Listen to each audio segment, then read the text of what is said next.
shining a beacon on the bazaar.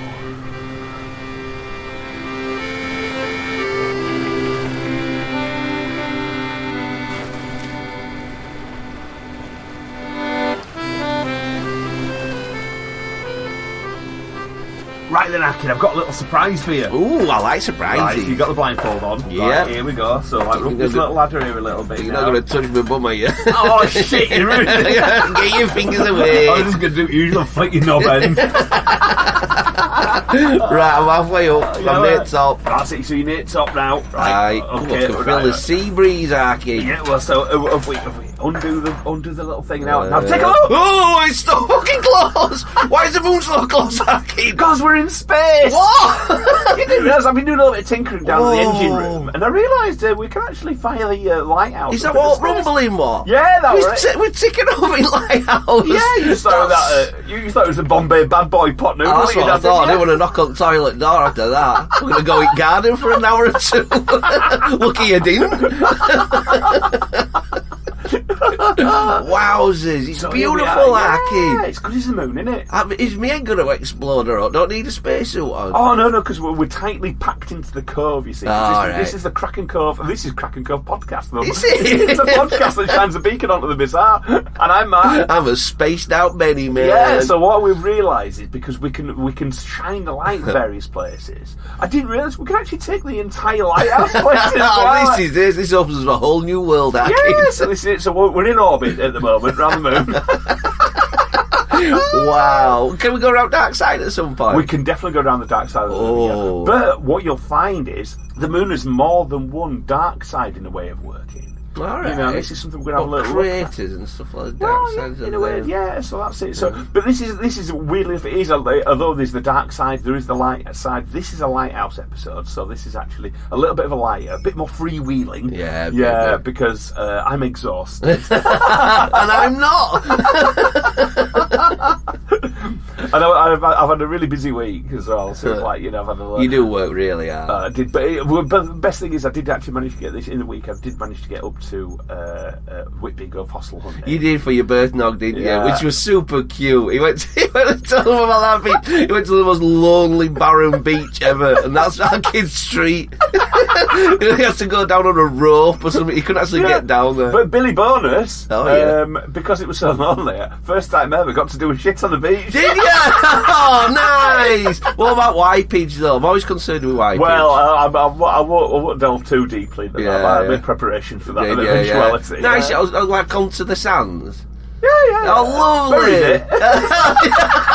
I imagine, did you do full squat? You know what I mean? Nice. Came out like a seagull. Find out for about a foot. I tell you what though, when you do the squat, you understand why that's the way you should be shitting, don't you? With that back straight. Don't you notice though, in morning, if I can't get my turd out in morning, I stretch up me, get my back right straight, and then whoop, straight out. Like a French stick, my friend. I do it actually coming out like a French stick is awful. What do you say? Chair leg or something? It's not 2 foot long and all crunchy. Oh man. But we're not actually at the beach taking a shit there. Well done for sharing that, Arky. Sandy poo-poo. We're floating, drifting gently around the moon. Oh, yes. And what you have to realise, you see, is everybody else is going to, as usual, hang on our coattails of ideas of what we're going to do. Yes. And everybody else is going back to the moon. Are they? Yeah, the moon's the big thing now. Oh, I heard something in the... Was it that big rocket other day? Well, the one that exploded. Yeah, that's one of its missions later on. Is the moon? Going back to the moon. And to be fair, right, a lot of people give Elon Musk a load of shit all the time, and sometimes he does really deserve it. But to be fair, one man who's driven the space race faster than it's ever been driven is Elon Musk. And like you say, sometimes it takes a dickhead to do stuff. It does, all the Antichrist. Yeah. Well, have you heard that? His nanny coming forward saying, whatever country Elon's from, is it South African or something like that? But she's saying, he's definitely the Antichrist, you know what I mean? I remember being, all the satanic shit. Elon! It's all for you, Elon! brilliant. I was listening to the other day, I thought, well, he could be, couldn't he, really? We don't know. Oh, he could be, yeah. I mean, this is where they sort of like, he quite happily kind of slots into the role of Bond villain, don't they? Absolutely, and yeah. he doesn't seem like goody. Yeah, he don't, does he? Yeah, he ain't got much morals, has he? Like the animal stuff he does. Yeah, no, but what? You know, with monkeys and all that, likes messing with their brains, don't they? I don't like monkey brains and stuff. I don't like that. Yeah, but then again, after last week's episode, tampering monkeys, it comes back and bites you in the ass and eats your face, doesn't it? And your hands. Yeah, never got over that, did you? No, I didn't like that. Well, you didn't spend the day googling what that woman looks like now. Oh Jesus, no! God. But why did you? I could have done.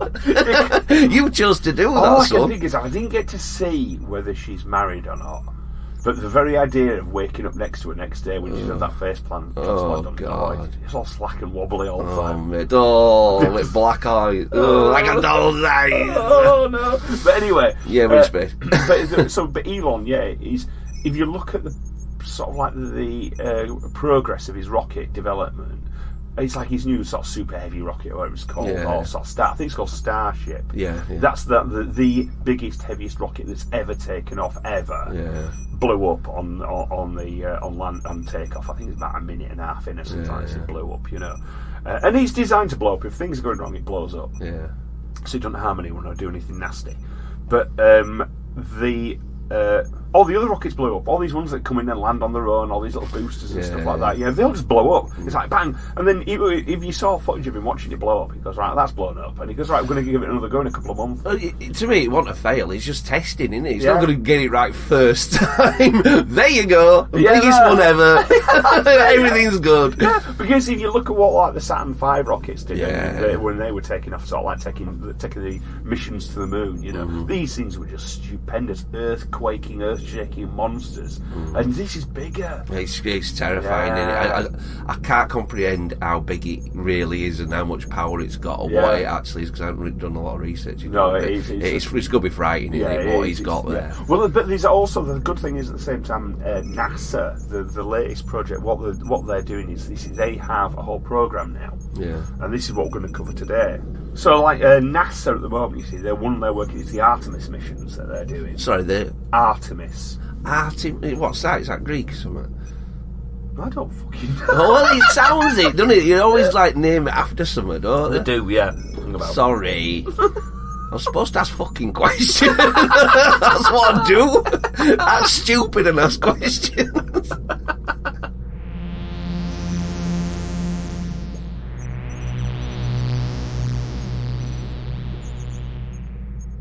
So Artemis is in ancient Greek religion and mythology. It's the boom. Fair play. Just that you got right fucking cocky after 2 wins. I think there were 3 if you listen back, Arkin. Was there? I think there were. I can't remember it. It was last week. I'll let you have 2. So the first one was the fact you were right about Halloween and spring. Yeah. So you're right about that. Then you were right that we'd already did a repeat. There's another one in there. I can't remember what it was. There was some. What can you keep in that? I don't get it much. Go on then. Sorry, I interrupt. Right. So she was. So this is Artemis was the goddess of the hunt, the wilderness, wild animals, nature, vegetation, childbirth, care of children, and chastity. But she was also heavily identified with Selene, the personification of the moon. And Hecate, or Hecate, I don't know how you pronounce that, another lunar deity. So is regarded as one of the most prominent lunar deities in mythology, alongside the aforementioned other 2. So there you go. Wow. So the equivalent, her Roman equivalent, is Diana. Right. So there you go. So that's the sort of fact of that little number. But so you can see why they've chosen that as the name to go back. The only thing I find a bit weird about the Artemis program, which is sort of like which is being done by NASA, but it's not just NASA that's involved. It's got lots of other partner agencies, right? Which is European Space Agency, the European Space Agency's involved. Absolutely awesome, love that. Cool. I don't think we're part of it anymore, unfortunately. The Japan Aerospace Exploration Agency, JAXA. That's it. Right, different uniforms, aren't they? What sort of uniforms do you think they'll have? Yellow ones.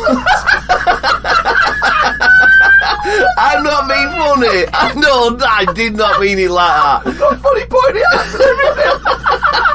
I just What imagine the rockets it. You know, like dim sums. Right, pudding-based ones. Space dumpling one. Only when it's like Roger Moore, you know, like if he's in a Bond, he's always like got, you know, everyone's got black ones and white ones. He'll have a yellow one. That's all I meant. Oh, I bet, yeah. Jesus. And we've also got the Canadian space agencies in there as well. They're going to do a fucking lot. Talk about a hanger-oner. Just passive-aggressive. Well, I think you should be doing that a boot there. And getting just all like poking over the top, going, you've been polite. Imagine there being a wooden rocket for some reason, powered by maple fucking syrup. Can you imagine if the Canadians come after you now? Oh no, I'm not right first. Load of Mounties.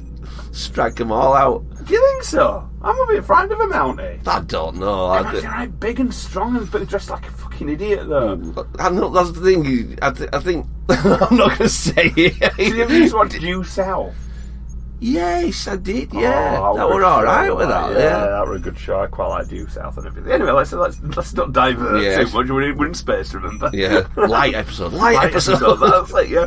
So they're the main ones who are involved, but the American Space Agency, really, sort of NASA's involved. But their new sort of like fucking space squad or whatever it's called. Yeah. What's that called? I think it is. Let's call it Space Squad because it's so stupid, isn't it? Yeah, Star Trek Squad. Yeah, so it's their new sort of like. So we've got the United States Space Force. Space Force, that's ridiculous. Space Force are involved. They had to get a bit of aggression in there, didn't they? With a force. Has to be Space Force. So it's like, you know, the same like the new, you got Army, Navy, fucking all that kind of stuff, you know what I mean? And now we got Space Force. So they are, but they're involved, they've got funding. The thing that worries me, so for people who don't know, NASA's obviously, everybody knows about NASA, and everybody likes to cry on about how like NASA's this sort of like government stooge where they're covering a flat Earth and everything. And NASA's involved. There's a lot more sort of like, you know, the blue marble mystery and all that bullshit. You know, yeah, that's it. So it's like there's loads of bullshit that people cover about, but basically he's just like a load of scientists trying to get things into space. Yeah. So and I think fair play to him for that. I love NASA, you know, especially back in the day, you know, 60s, 70s NASA, man. That's Yeah, cool as shit, man. Control rooms and all that, man. But Space Force has got involved as well, so they're part of it. So everything you can also say, all I'll say with all these movements to the moon and everywhere we're going and what we're doing with regards to space, when something like Space Force is involved as well, there's going to be a military element for it. It'll be like Abyss, won't it? You know, that movie, and they're in sea and that, and then the army gets involved and that. It's not good, is it? That didn't end well. You know what we need our own movie review site. But you're right, innit? All the scientists working away, and they come and spoil it all. So actually, talking a little diversion and sort of stuff. You do realise there has been a demand. We need a fashion display of all your holiday clothes. I got them. They're all in a den and put them on. All right. You know, they keep coming. I'm thinking, fucking hell, how much is 120 quid? Should see these glasses I've got on. I forgot about glasses. They're well weird. Your mission. Oh shit, I'm for shy. This week, right? You got to do I'm fucking too shy. You got to put it all on. We want fashion display. All your little outfits. Oh, you'll do it. Fuck's sake. It's called content marketing. Still going to get a fashion display. Man. But then again, you see, you won't be wearing those sort of things, will they, in Space Force? Have you seen the uniforms? No, don't say the camo and all They're that. fucking great. No, yeah. The new NASA, which is more the NASA uniforms. Yeah. They're the ones that are there for being on the moon and that look fucking mint. What colour?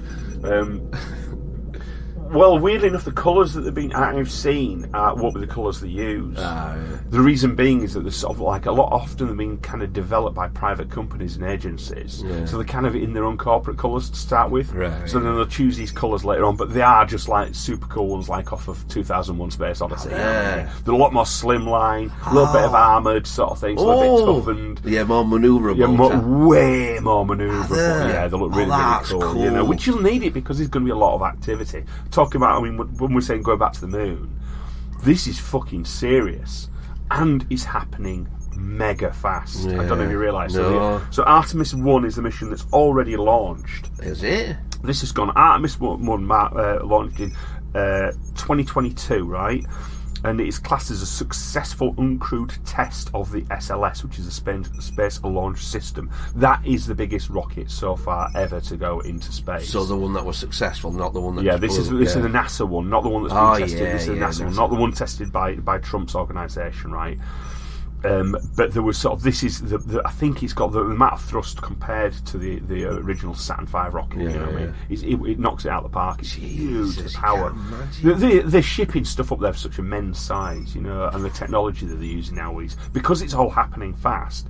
It's a cutting edge. It's not something that's been in development for like 25 years. This is newer stuff. You know what I mean?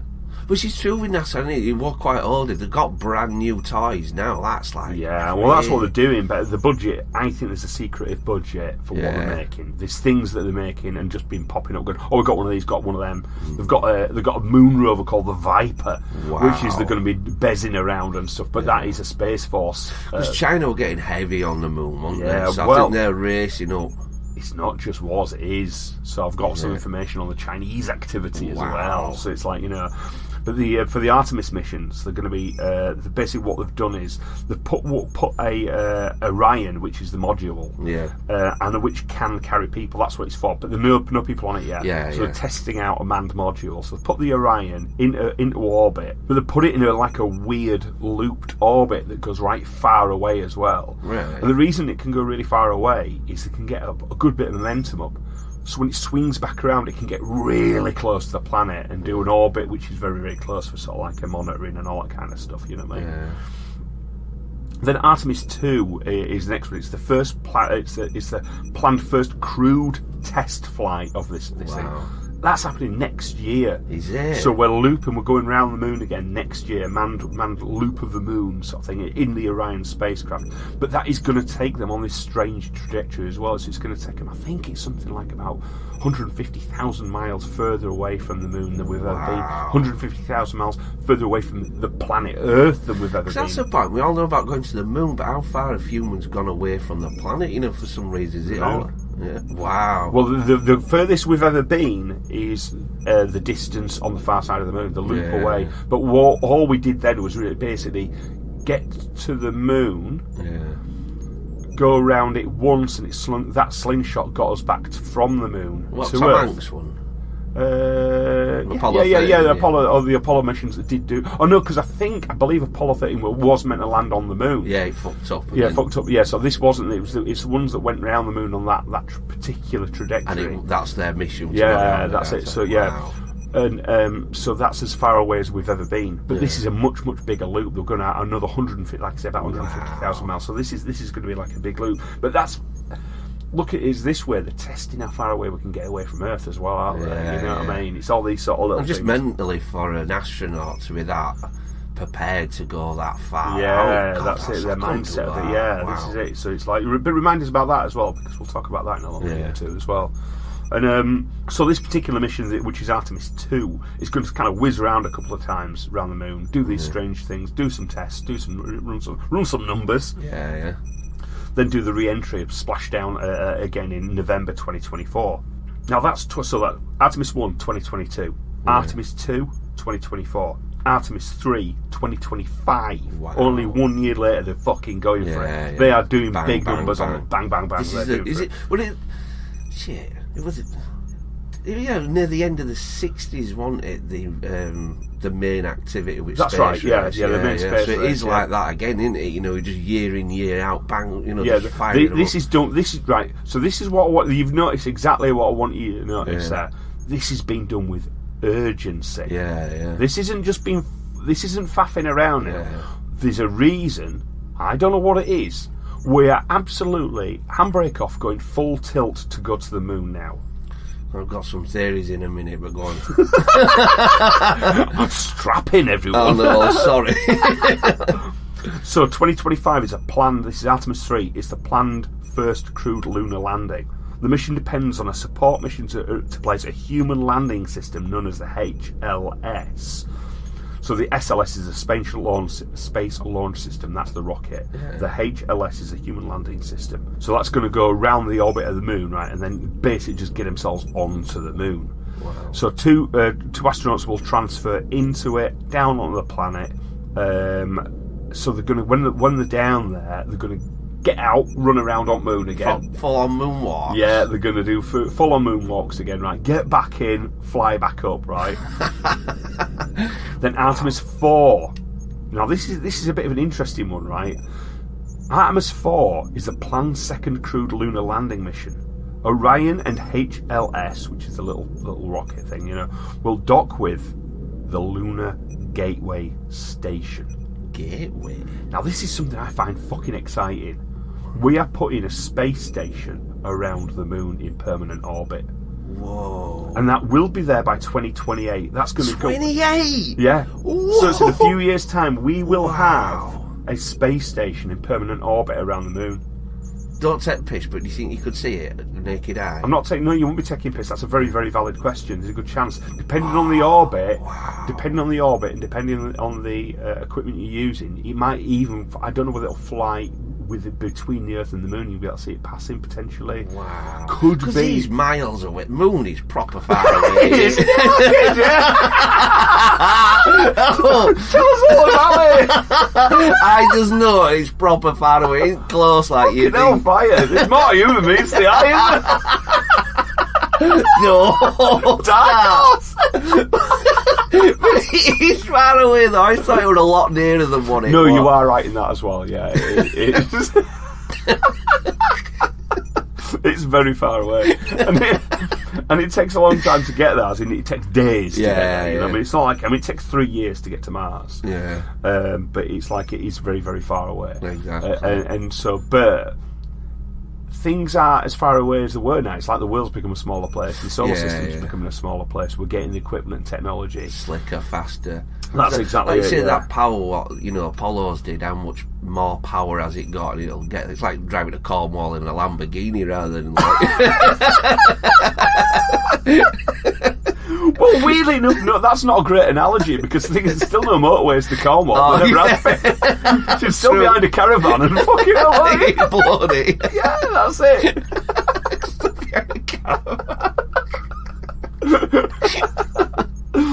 So yeah, that's not a great. That's not your best. Right, back up from that. Yeah, back up from that one. Right. So what they're going to do is they're going to get everyone out to the space station, and then you're going to use that. Then I think they're actually going to drop every extra kit off actually at this space station, right?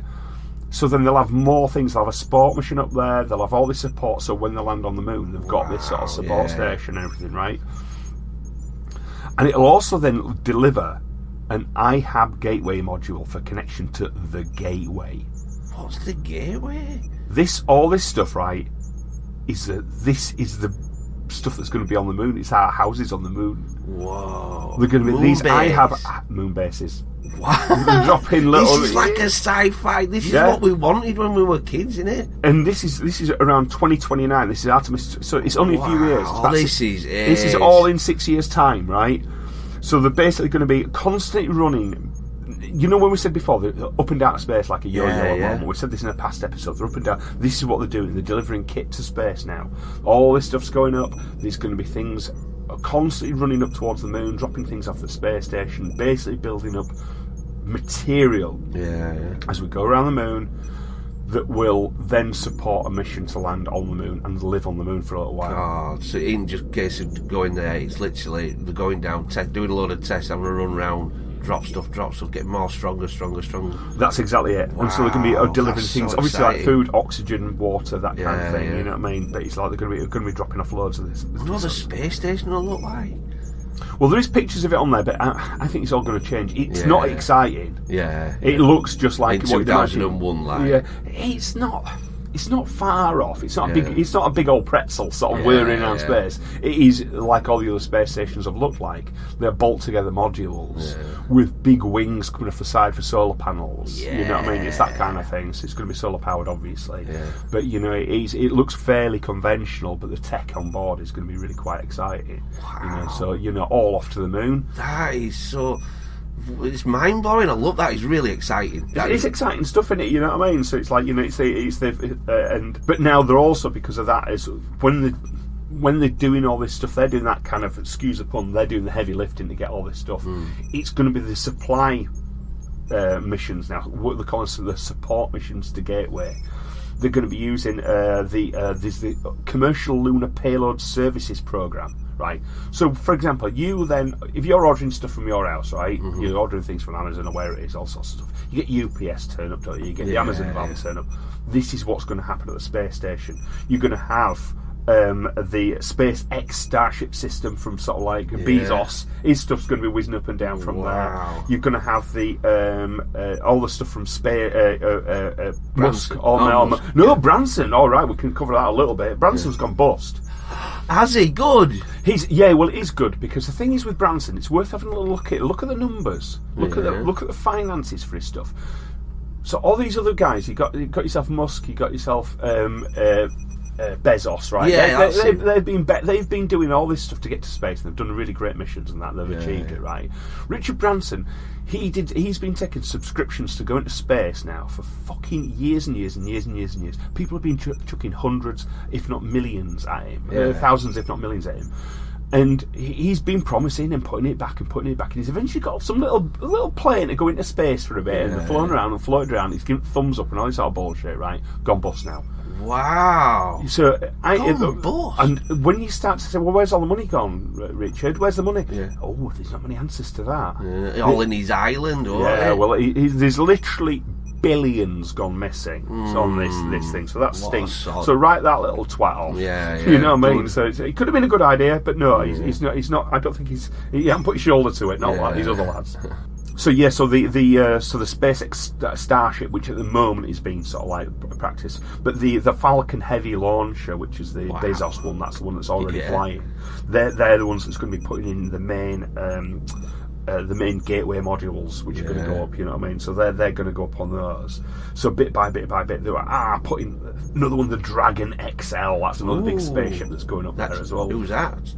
I think that's Bezos as well. Is it? Yeah, I think he's got all these big ones, Falcon and Dragon and all these things. So they've got, but this is what's amazing, they've got various sort of space systems to get things up there now, various rockets.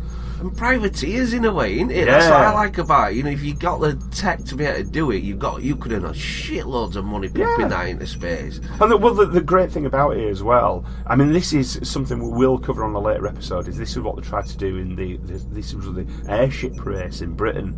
They did, and there's a TV series that's just been on, I believe it's something like Scared of the Dark or something like that that's been on, and it's been in these two gigantic hangars which are down sort of south somewhere. And there was a talk about who's going to build the airships for the British British Empire, as it was at the time, you know. And the government said, we'll build an airship for ourselves, but then they had a private enterprise build one at the same time. In private, two hangars being built next to each other, and in secret.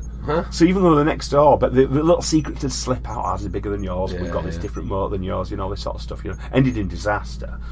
But this is sort of, in a weird way, it's a similar thing that's happening now. Yes, there is a government program in America, which is like NASA, you know, that he's now creating like the space agency, doing all this amazing stuff. But there also is the effort, people forward-thinking individuals, like horrible people, to be fair. Bezos, I think he's a twat. But fair play to him, he's willing to sort of see the future and say, shit, it's in space as well. So this is why they're building these amazing rockets, and that's what we're going to feed. They're feeding things going to the moon, going to Mars, all over the place, you know. It's just like an idea, you like in the future, in a few years' time, there's going to be like a spaceship captain that's done a lot of trips. Yeah. You know what I mean? And that's weird, isn't it? You know what I mean? It could be Buck Rogers, Wow. But the thing is, we're not on our own, you see, because as you quite rightly said, you're talking about private enterprise and things like this. We're not the only one planning events to go up there. The Chinese are doing the same sort of thing. Yeah. They want to build lunar bases by, surprise, 2028. They are on the same, again, excuse upon, trajectory as the West. They've got their own agenda going on. But what they've got, this is absolutely fucking amazing. They are building machinery which will go up, land on the moon, and start turning parts of the moon, the material of the moon, into bricks. Right?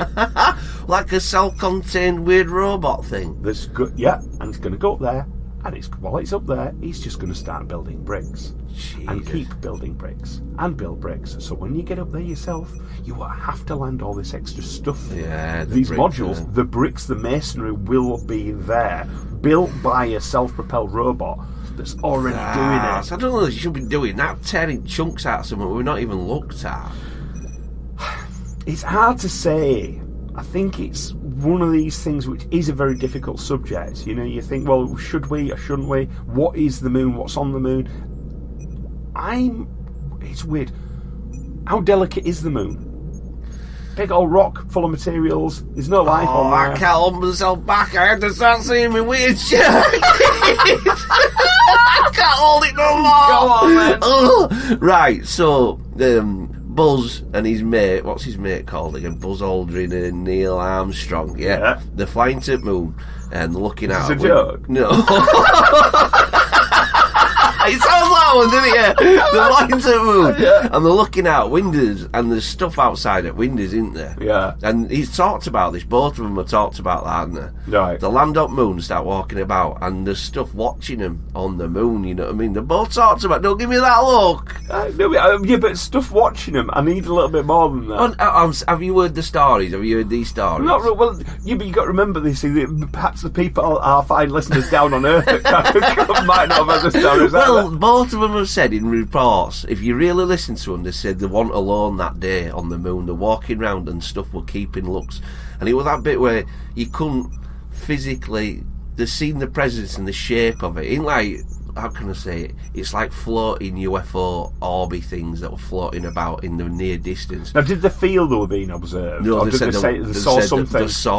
When they were there, they were completely observed at every single time they were there. Something was observing them, and it wasn't just one, it were lots of different things in the distance. Right, I'm going to have to have a look at this. I don't know about this. And on the way there, they've always said it, they don't shout about it, but it's definitely in the interviews that there wasn't alone on that planet. And they say that the reasons why we didn't go back and start going back to the moon loads is because of what they saw that day. They went back a little bit, but then it basically had a clear message to stay the fuck away from the moon. See, I disagree. I'm not saying they disagree with what they might and might not have seen. I disagree. The reason why they haven't gone back is because I think they totally lost the way. It's when they start playing golf on the moon and stuff like this and fucking around like that. The lunar rover are amazing idea. Yeah, let's get a fucking moon buggy on the go. Brilliant stuff, great fun. But when they started just doing, they forgot why they were there. Yeah. They lost the reason, they lost the funding, and there's a lot more other things going on. Let's stop going to the moon. Yeah. I am of the opinion now, if there's nothing being spoken about loudly enough to say why we should or should not go back, wouldn't it be great just to observe if there's anything there? Yes, start building stuff, start doing things. And if something doesn't like us being there, it can shout a little bit louder. Going even weirder. Remember a few years ago we had that foreign object that came into our universe? It was like a cigar-shaped thing. There's still people are talking about that, saying that wasn't right. That thing. It wasn't right because it wasn't. People again, for people who don't know, this was like a very long. Almost, I'm trying to think of it again, like a breadstick. It was like it was a massive piece of rock, but it wasn't like anything that we've ever seen in our solar system. It was a long stick-shaped kind of like almost like a bar of rock, as opposed to being like a ball ejecting matter. It wasn't. It was from out of the solar system. It was passing through. Yeah, which isn't something that really happens. No, it's the first thing that's ever happened. Yeah, the first time it's ever properly happened. It's not something that's just whizzing around in a circular motion around the sun. It isn't on a trajectory or anything like that. It's passing through. Yeah, and like you said before, that shape of it isn't a good shape to be travelling about with. Yeah. You know, you need like a ball-shaped thing. But is it a coincidence that came through? We're getting so much more UFO activity around the planet. You know, we've seen a lot more, capturing a lot more. You've seen that model that were on that plane, that UFO flies past and they slow it down. Have you seen that footage? Model? Yeah, she's just like a good-looking lady model. She's on a plane doing some business, and she's got phone out a window and this flies past. I'll send you it later. It's unbelievable. You think, right, UFOs are everywhere. That thing travels through our solar system, and then we're racing to get back to the moon. Yeah, well, I mean, there's a reason why I'm reading 2001: A Space Odyssey at the moment. Yeah, baby. We have the monoliths. Yeah, well, this is it. We've covered the monoliths. Yeah. Yeah. Well, this is the thing. I'm a massive believer. We're going to find out a lot more that's been going on. Yeah, we're going to find out. Summer. Yeah, yeah, but I do think if we're going to. Yeah, you can argue, oh shit, should we go messing up another planet when we're fucking arrow? Yeah. I'd rather mess the moon up than this planet. You know what I mean? There's technically or theoretically, there's nothing on the moon. It's a big ball of material. I'd rather they did a thing like the great movie Moon. Yeah. I'd rather they went by Duncan Jones. I'd rather went up there and farmed it from the materials up there, found what they wanted, everything they needed, got it off the moon, and didn't keep digging. You know, everything they need to make mobile phones or high technology. Let's find it on the moon. Let's not be rooting around all through Australia, Virgin Territories, some sort of Congo jungles. and all that stuff again, isn't it? With all that coltan mining. Yeah, and all that. this is it. Let's just be a little bit. And I think this is a part of why the big race to Mars, to the moon. I think they found the rare earth minerals. I don't think so, because it's made of metal. The time they shot that thing into it, that satellite, it rang like a bell for half an hour. Yeah, but that's a rare earth mineral. That's what I'm about. It's metals. Well, the whole thing ringing like a bell. No, but it'll resonate. But because it's not just a lump of chalk. Right. So anyway, the Chinese making bricks with a big robot. That's cool. Yeah, that's pretty cool. That is really cool, really cool. And you're right. If anything's going to get attacked first, it's the brick machine, isn't it? Well, this is it. You know what I mean? Because one of the other things I discovered, right, was, and I found this fascinating. It's like, say, for example, you're out on a day like today, a nice little sunny day out down on Earth, you know what I mean? But it's like when you're on the moon, looking down onto the moon, it's different. Things are different. You won't be able to tell from here now, looking at the So, like, if I'm looking down on Earth, and then the same distance I'm looking down on the moon, do you mean? Oh no, because what it is what we're looking at. No, let's start again. when you're on Earth, right? It's a nice sunny day, right? Yes. And then you see your shadow. Yes. Can you describe your shadow? Yeah, it's black, and it looks like. But is it? What colour is it? It's just a bit darker, isn't it? Yeah, dark. Then Yeah, but it's not black, is it? No. No. When you're on the moon, it's black. So, for example, you cast a shadow. You look at the pictures of the moon landings. You look at things like this, and you look at the shadows. Yeah, they're really. You cannot see anything in the shadows. Yeah. You create a shadow on the moon. There's no light in that shadow. It's space, isn't it? Really, you just create space. It's space. Oh. It's one of those, like, it's absolutely tapping into childhood of this. It's space. But it is, because the atmosphere is a much finer atmosphere. Yeah, yeah. And also the light, the way it's cast and the way it's diffused and things like that. The light, you know, this is the issue that they had on the moon landings originally. Was they had when they actually went, sort of like everything kind of came off the ship on a pallet. They had to undo things on pallets, and they're not wooden pallets. It's not, you know, it's not like when you're loading something, getting all cellophane off of it with your Stanley knife. But they have these special bolts. Yeah.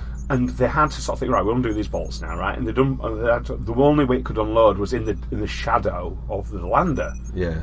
So unloading in the shadow of the lander, they get the tools out to undo everything, and they're literally having to do it blind. Wow. They cannot see the material they're working with because it was in the shadows. God.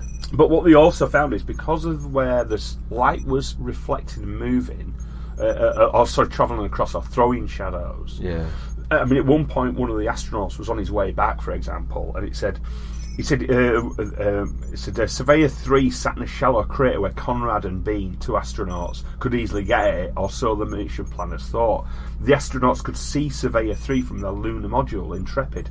And I said, remember, the first time I looked at it, recalls Bean, I thought it was on a slope of 40 degrees. Yeah. So that's sort of steep. And he said, well, I thought, how are we going to get down there? How are we going to have to go down this sort of like vertiginous slope to get to the lander? We're absolutely fucked here. Approached it. No, it was on the flat. the shadows and the light, the way everything reacts on the moon is completely different. It's that's weird. mind-bending. It messes with your head completely. God. You know, and this is the other thing that they're going to have to deal with. You know, I mean, even like the atmosphere on the moon, it's I want to ask that. Has it got an atmosphere? very thin atmosphere. Yeah. The gravity is 16.6% of what it is on Earth. Right. So that's like, you know, what's that? Less than a sixth. I think it is. I think that's 1/6 of the gravity. So you'll get a good bounce up on there. You know what I mean? Very, very thin atmosphere. No oxygen or air to speak of. Yeah, you know, it's got an atmosphere. I don't even understand atmosphere. But even Mars has only got very, very slight atmosphere. Yeah. It's only very thin. It's almost of no use. Imagine, you know, like we get northern lights. You know, if you get sunspots, something shooting across the place. Imagine it on the moon. That's the very good point. This is the issue you have there. You don't have that protection like we have on Earth. Yeah. If anything, the moon protects the Earth from an awful lot of things. Bet. But this is one of the reasons why what they're considering is they're looking for the volcanic activity on the moon that has gone there before. Because what they leave is a thing called fumaroles, and fumaroles are large craters and caverns and caves. They look like massive wormholes. It's where lava at some point has burrowed and gone through and then dried up and gone, and it just leaves these long craters and these long sort of like passages and stuff, and all they need to do is build the base in these, and they have steady temperatures. Wow. Because on the temperatures on the moon, it can range between 238 degrees minus and 238 degrees positive. On the Terminator line, I remember reading that line, you could jump over it and freeze to death, and jump over it and boil to death, can't you? What, if you're in the nuddy? Just with space boots on. So this is another thing they've got to deal with, but if they actually go underground a little bit, if they actually go into one of these craters, constant temperature, you get a constant steady temperature. Wow, that's you can clever. build that a lot easier. What are those lights up the moon? You've never seen, they've had telescopes, they've seen like lights light up on the moon. That's another phenomenon. Yeah, that's the one. I don't know. I wonder if it's those wormhole things. Yeah, got these things. It's them worms you've just been talking about. Well, those big worms you were on about, arcade. Remember massive worms that are riding around on moon? What? Hang on, what? That's a movie again, you ass. Well, the thing is, there's another thing that they're finding on there which is absolutely throwing them off, because what they're finding is as well, there's what colour's the moon, by the way? Cheese colours. You want me to say yellow again? Yellow. I don't want you to say yellow. Well, you can cast your eyes back to what you've seen in footage of it and things, you know. Looks kind of coral white to me. Yeah, it does. That's what the colour. Apparently, it's the colour of tarmac. Give up. No way. It's not white. It's not white. Tarmac. Because there's a lot of it. That's not say it's dark. It's a lot darker than you think it is. A lot of the photographs and stuff flare it out. And the way the light reflects, because it's a lot of reflected light is hitting it. But the actual colour of the sea is a lot greyer, darker grey. I suppose if you look at the moon and you look at its craters, and you got the bright white moon and you got the dark grey craters. And when you look at that, that makes sense to me. Yeah, once you can take that flare off, it'll be the same as the craters. That's it. But the only thing what they're finding as well, they're finding another thing is messing with their heads. Ooh. Is these strange, like bead-like structures, these crystalline kind of bead-like structures, almost like glass. And this is something they've been thinking, this is going to be a problem. It's breaking light up, it's diffusing, it's diffracting, it's all that it's sort all of stuff, right? Yeah. Everywhere. Wow. These weird little beads are everywhere, right? So anyway, they've thought to themselves, what we need to do, we need to sort of like investigate this. So the Chinese, once again, are the people who investigate these weird little beads everywhere. They've had a little go on them now, and they're filled with water. They've realised these glass beads are filled with water. And they're everywhere. They think, potentially, right, on there could be 300 billion metric tons of water trapped in these glass beads. So basically what's happened is something, either a watery meteorite or something of a sort, an ice thing has hit at speed, hard, vaporised, turned to steam. Steam that is so hot, it is hit sand-like structures, turned that to glass, and encased the hot steam in glass beads. Wow, that's some trippy shit. But another machine could be deployed on the moon to harvest these beads, break them open, and suddenly you have millions of tons of water. Man, is this June still? What that machine do to worms, And it's called spice. But the thing is, as well, because of this, they're saying the other theory it could have been as well is that the moon's soil also contains oxygen. It is encased, it is in there as well, right? Wow. So it could have been something to do with like hydrogen atoms hitting there as well, hydrogen and oxygen mixing under certain circumstances to create these things. But basically, there's the potential on the moon is massive. Wow. Really, really massive. And what the good thing is as well with being water, it isn't just a matter of drinking water and because they've also found as well you can water, they've grown plants in moon soil. Yeah? Yes. Not No on the moon. way. They've taken samples Yeah. of it, they've found it, like they've grown like little cress plants on it, that kind of thing. It can be grown, it can use, it's not sterile. Yeah. It has the thing, so a bit of water, a bit of this. Put a greenhouse thing over the top of it. That kind of thing. Well, have you seen The Martian, won't you? You might have seen the movie. No, The I've not Martian. seen it. Good movie. Is it? It's a good Matt movie. Damon! Yeah. What? Oh, it's a famous thing. Okay. They know what I'm on about. What is it doing again? Matt Damon! Yeah, Matt Damon. He's good. I like the film. Yeah. It's a No, good film. I love space movies. Yeah. Well, it's a slower movie as well, Yeah. and it's not just no guns in it. Yeah. You Which know?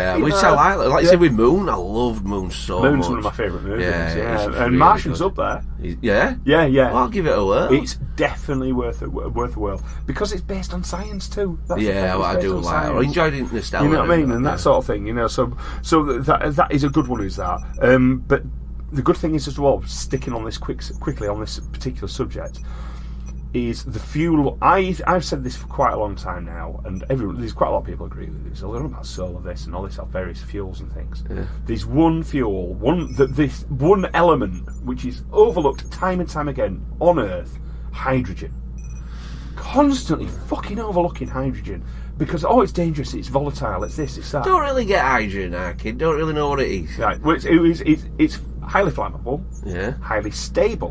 Where do you get it from? Water or the air, H2O. The H is hydrogen. Right. So, but for example, the filled, it's a lot lighter than air once it's separated. Yeah. It's hydrogen. So when in its own sort of like individual state, that's what they use as lifting gas in the Hindenburg. Yeah. That's what blew up. Yeah. So you introduce, but as we've also discussed before, when you fire flaming bullets through hydrogen, Yeah. because unless you have oxygen there as well, it won't explode or set Yeah, fire to. It is stable in its own element. Fucking hell. No oxygen in space, is there? No. To start the fire? Oh, Yeah. you clever fucker. But introduce fire to it. Yeah, controlled. You've got fuel to take off again.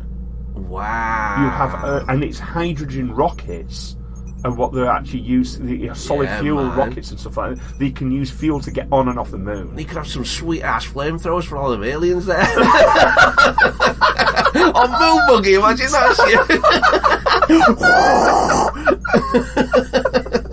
When your little space force, you have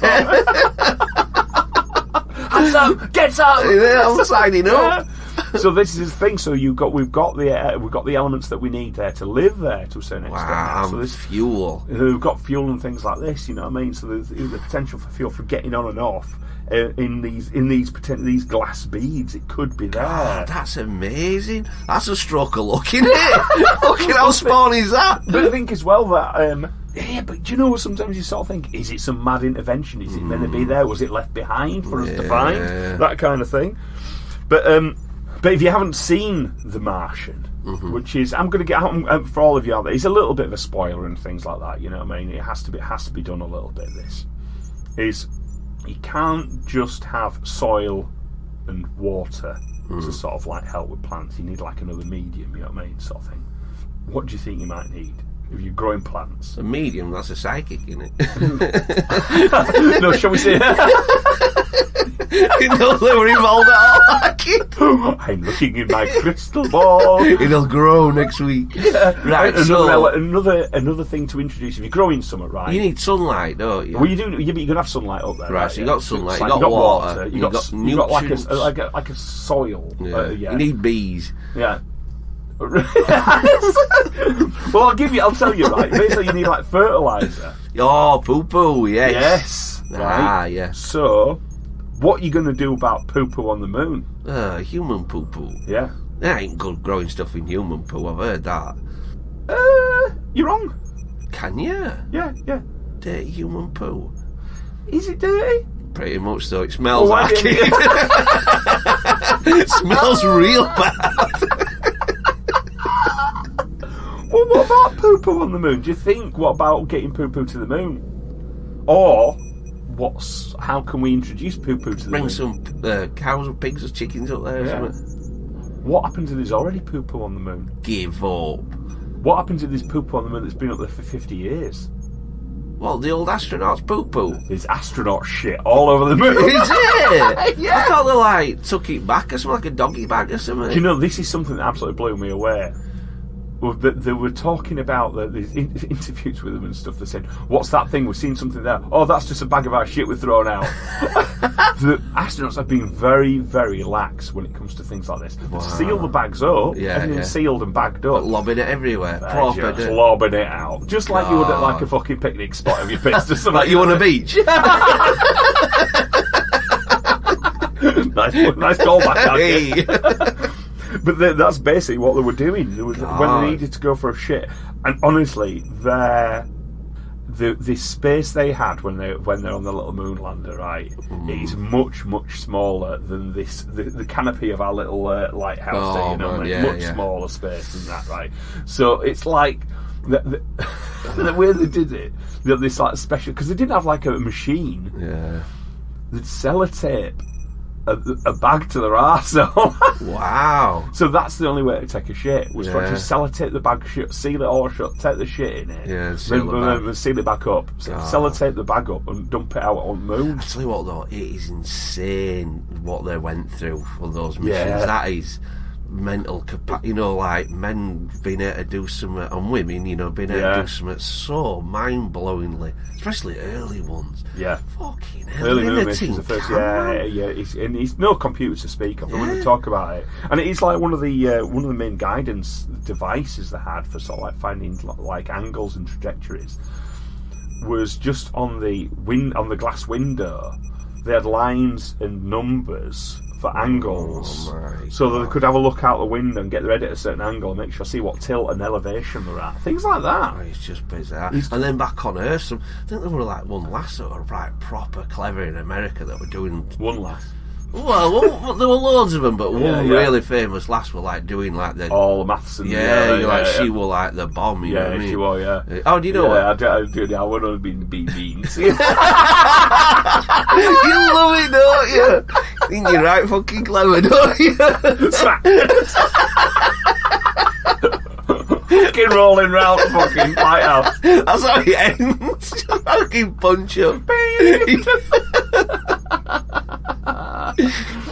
But no, so the thing is, one of the first missions they're going to have when they go back to the moon is find all the shit. Clean up operation? Not necessarily. Ah. Think about it. 96 bags of human waste were totally left by the Apollo missions. Wow. They slung it in the same tree like they did at Pinal. Hello, black bag, dirty bastards, right?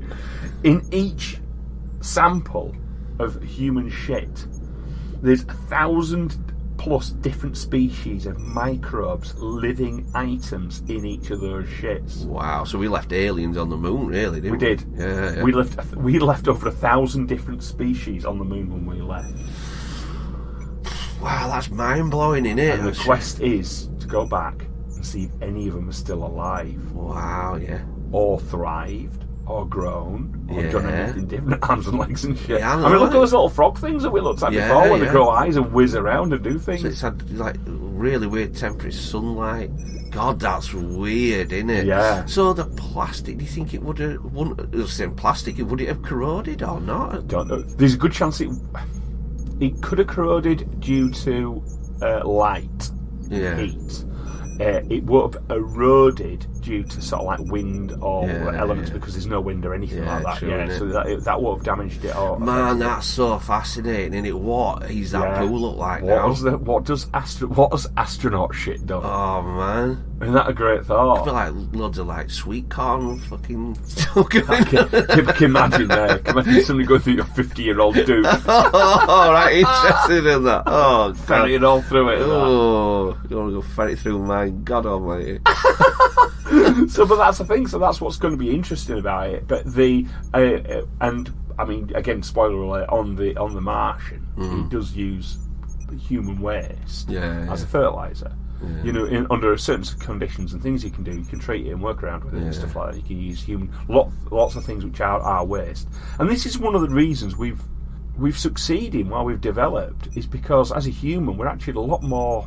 We are organised to use our own shit as fertilizer. It's meant to be. Yeah. You know, these plants and animals which pass through our digestive tract, meant to want to go through our digestive tract. Those animals want to go through our digestive tract. Well, no, not animals, should I say, sorry. Oh, microbes. Yeah, and stuff. Things like, well, even grains. Yeah. Some grains and things. If you go through like an elephant or an animal's feces, and you'll find certain things that are better off for having gone through it, softened down. Yeah. And these things which have evolved to find our waste and to grow off of it. You're true, actually. I had that when I was younger, just thinking, you know, you put it two and two together and think, yeah, that little grain's passed through me, but it's in a pile of Duke. How clever is that? You know, it's got a proper good chance of living, hasn't it? It's got surviving, It's saying it's a self-built sort of like a little feed station sort of things, everything it needs. It's very wet, is human waste. My God, that is. I suppose, you know, that bit, you think, oh, well, ain't enough, but you think, well, if there's 10 astronauts, there's probably enough Duke